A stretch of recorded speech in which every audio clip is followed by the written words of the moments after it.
Hello friends, let us continue with liver tumors.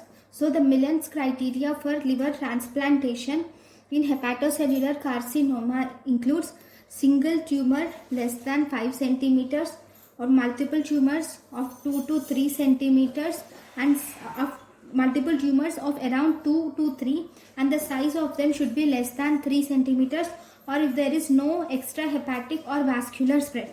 So in these cases, after liver transplantation, the 5-year survival rate will be 70%. Then, if there is an unresectable tumor, in unresectable tumor, we will have to go to palliation.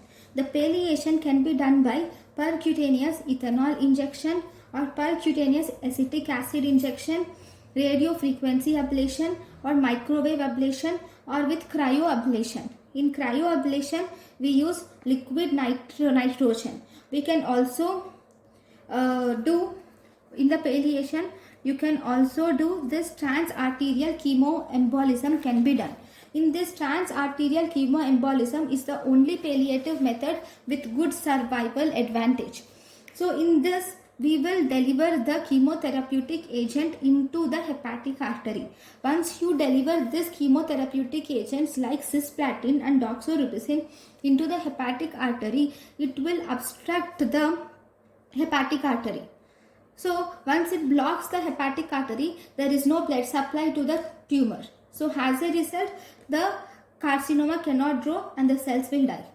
Then the hepatocellular carcinoma is exclusively supplied by hepatic artery. So that is the reason why this technique has some survival advantage. Then if there is malignant and metastatic hepatocellular carcinoma, then we can give the drug sorafenib. Then other drugs which have the similar action of this sorafenib, other drugs which are with similar action to sorafenib, if you see similar action to sorafenib, what are they? Other drugs with similar action to sorafenib are imatinib. It is the drug of choice for gastrointestinal stromal tumor, and CML, that is chronic myeloid leukemia. Then we have sunitinib. This sunitinib is actually the drug of choice for imatinib resistant. It is drug of choice for imatinib resistant gastrointestinal stromal tumor, and it is also the first line for advanced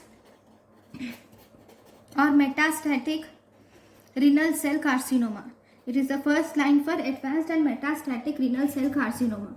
It is also used in refractory and metastatic breast carcinoma. It can be used in refractory and metastatic breast carcinoma. Then the next drug which is similar to sunitinib is regorafenib.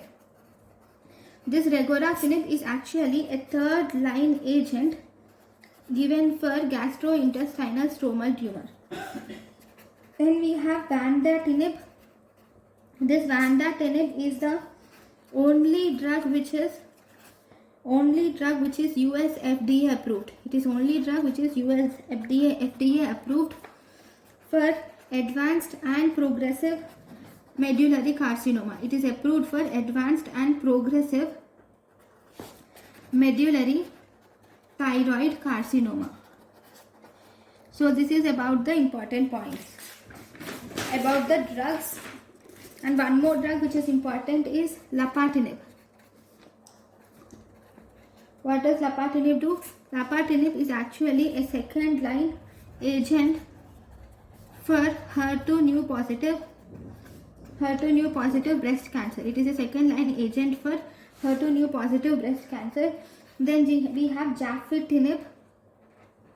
This gefitinib is actually used for adenocarcinoma of lung in females who are smokers. So all these are the tyrosine kinase inhibitors which are developed for different cancers. Thank you for watching.